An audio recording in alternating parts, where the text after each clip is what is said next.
الحمد لله نحمده ونستعينه ونستغفره ونؤمن به ونتوكل عليه ونعوذ بالله من شرور أنفسنا ومن سيئات أعمالنا من يهده الله فلا مضل له ومن يضلله فلا هادي له ونشهد أن لا إله إلا الله وحده لا شريك له ونشهد أن سيدنا ومولانا محمدا عبده ورسوله وصلى الله تعالى على خير خلقه محمد وعلى آله وأصحابه وبارك وسلم تسليما كثيرا أما بعد فأعوذ بالله من الشيطان الرجيم بسم الله الرحمن الرحيم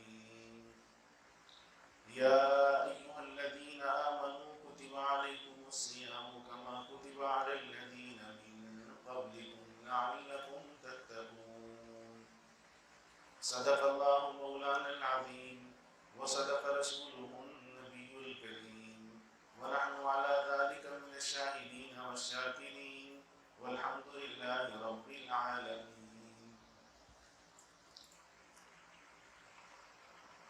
سامعین محترم،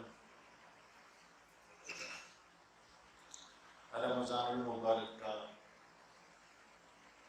مبارک مہینہ ہم پر آ چکا ہے۔ اللہ کریم کا یہ عظیم فضل ہے، کرم ہے کہ ہمیں رمضان میں جینے کا موقع عطا فرمایا۔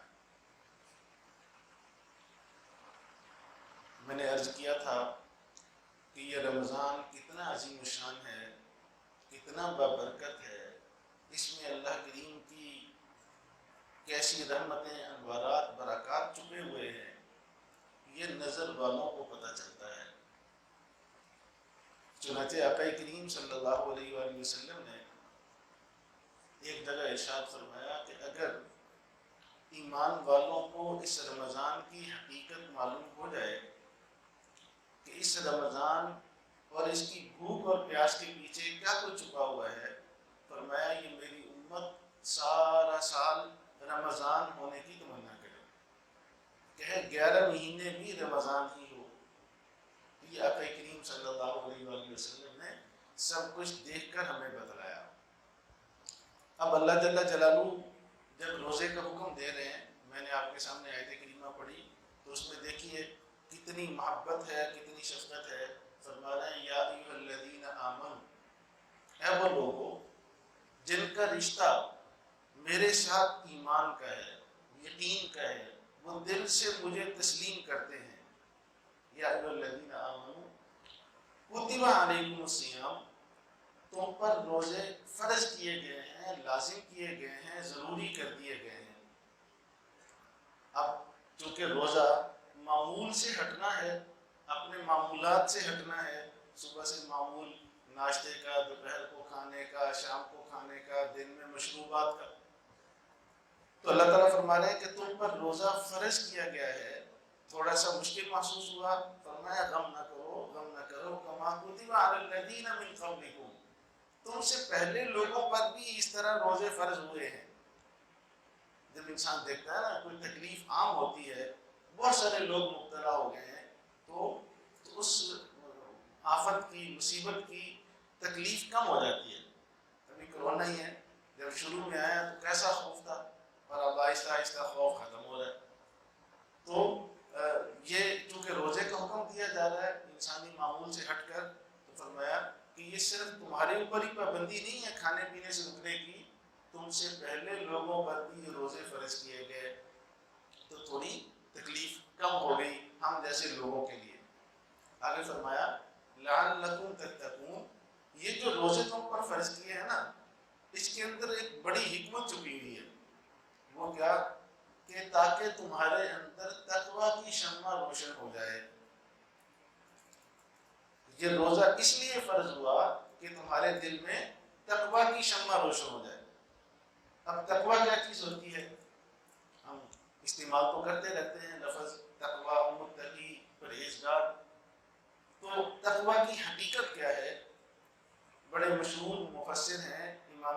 مجاہد رحمۃ اللہ علیہ، قرآن کریم کی تفسیر مشکل جگہ کی انہی سے لی جاتی ہے، فرماتے ہیں کہ اس تقویٰ سے مراد یہ احساس ہے کہ انسان کے اندر جذبہ پیدا ہوا کسی گناہ کرنے کا،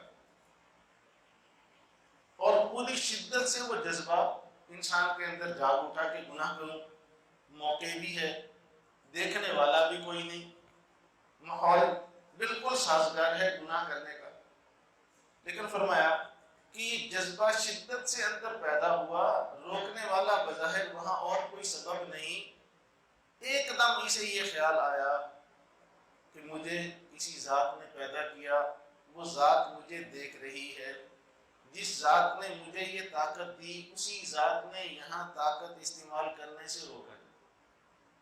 پر میں اس خیال، یہ جذبہ خیال جیسے ہی آیا، اس خیال نے اس گناہ کے تقاضے پر عمل کرنے سے روک دیا۔ پر میں یہ ہوتا ہے تقویٰ کہ خلوت میں انسان ہے، گناہ کا پورا موقع ہے، کر سکتا ہے، لیکن اگر رکا تو صرف خوف خدا کی وجہ سے رکا، یہ رک گیا۔ فرمایا اب اس انسان کو کہیں گے یہ متقی ہے۔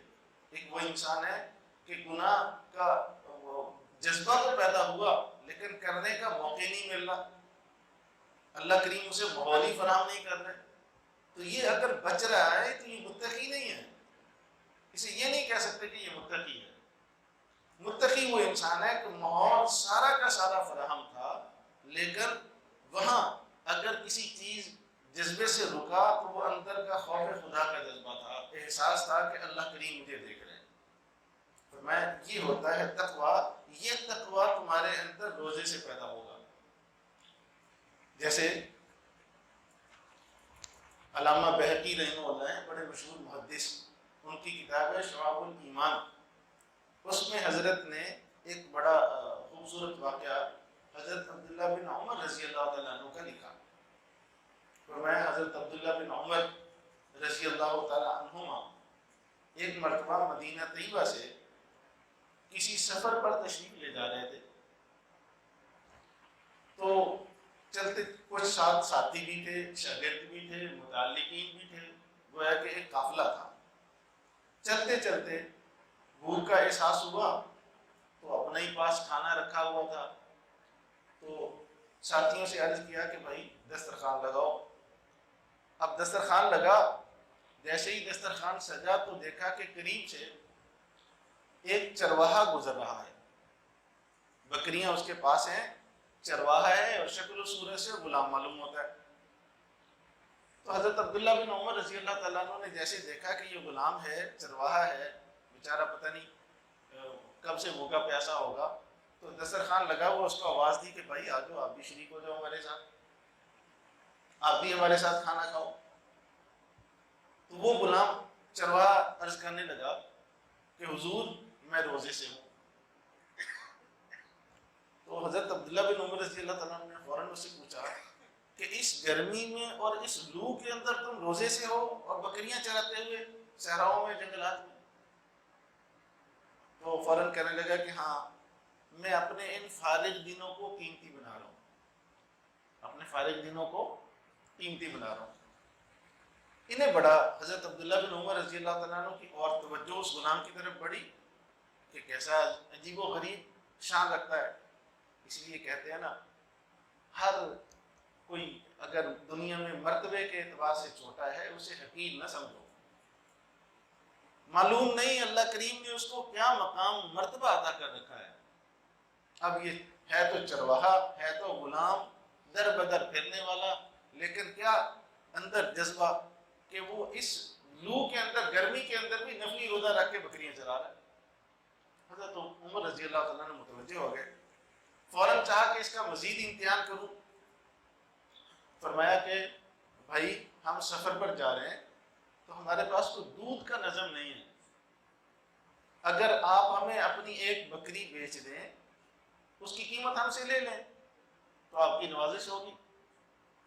وہ غلام عرض کرنے لگا کہ حضور یہ بکریاں میری نہیں ہیں، میرے مالک کی ہیں، میں ان کا نوکر ہوں، بکریاں چراتا ہوں، ان کا مالک اور ہے، ہمارے آقا ہیں۔ تو حضرت عبداللہ بن عمر رضی اللہ تعالیٰ عنہ نے مزید آگے بڑھ کر پھر فرمایا کہ اللہ کے بندے، یہ بکریاں تمہارے مالک کی ہیں، تمہاری نہیں ہیں، تو تم اس طرح کرو کہ یہ بکری بیچ دو مجھے، قیمت اپنی جیب میں ڈال لو اور جا کر مالک کو بتا دینا کہ بکری بھیڑیا کھا گیا۔ اور ایسا ہوتا ہے کہ بکریاں چراتے ہوئے بھیڑیے بکریاں لے جاتے ہیں، تو مالک کو ذرا کوئی شک بھی پیدا نہیں ہوگا۔ تو آپ ایسا کرو کہ یہ بکری مجھے بیچ دو، پیسے اپنی جیب میں رکھ لینا اور مالک کو جا کر کہہ دینا آج ایک بکری بھیڑیا کھا گیا۔ یہ جملہ سننا تھا، غلام نے پھڑک اٹھا، بھڑک اٹھا۔ کیا خوبصورت جملہ اس وقت ارشاد فرمایا، بڑا مزہ آتا ہے جب بھی میں اس واقعے کو بیان کرتا ہوں۔ فوراً عرض کرنے لگے یا ھذا فأین اللہ، اے اللہ کے بندے اللہ کہاں ہے؟ آپ مجھے یہ مشورہ دے رہے ہو کہ میں بکری بیچ لوں مالک کی اور پیسے جیب میں رکھ لوں اور اسے کہہ دوں بھیڑیا کھا گیا، مالک یقین کر جائے گا کہ ہاں بھیڑیا کھا گیا ہوگا، لیکن اس سارے معاملے کو دیکھنے والی ذات وہ مالک کا مالک تو ہے نا اوپر موجود، میں اس کو کیا جواب دوں گا؟ اب یہ جب جملہ کہا تو حضرت عبداللہ بن عمر رضی اللہ تعالیٰ عنہ سمجھ گئے یہ تو اللہ کا ولی ہے کوئی۔ اس خلوت میں یہ احساس، جب اسے اور کوئی دیکھنے والا نہیں، پورا موقع ہے کہ حرام مال جیب میں ڈال لوں، نفع مل جائے گا، غلط مال کچھ اس کا نفع میری جیب تک پہنچ رہا ہے، لیکن اس حرام مال کو اس لیے ٹھکرا دیا کہ اللہ دیکھ رہے ہیں، میرے اللہ دیکھ رہے ہیں۔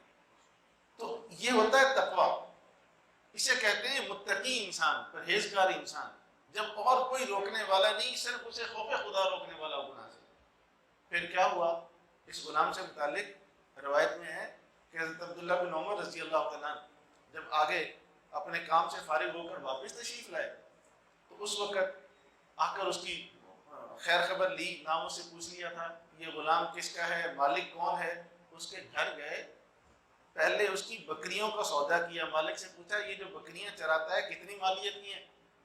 مثال کے طور پر اس نے کہا کہ جی میری 50,000 درہم کی ہیں۔ فرمایا یہ لو پیسے، یہ بکریاں مجھے دے دو۔ پھر پوچھا یہ غلام کتنے کا ہے؟ تو اس نے بتایا کہ یہ بھی اتنی مالیت کا ہے، 10,000 یا 20,000 کا۔ تو اس کو وہ بھی پیسے دیے، فرمایا یہ غلام بھی مجھے دے دو۔ اب جب غلام خرید لیا، بکریاں بھی خرید لی، پھر اس غلام کو آزاد کر کے کہا یہ بکریاں ساری کی ساری تیری۔ یاد رکھو، میں اکثر عرض کرتا رہتا ہوں، یہ حرام کے مواقع، گناہ کے مواقع ہر انسان کو ملتے ہیں، اور جس وقت موقع ملتا ہے اس وقت اسی دم اس کا امتحان ہو رہا ہوتا ہے۔ یہ بندہ یہ خواہش کا بندہ ہے، نفس پرست ہے یا خدا پرست؟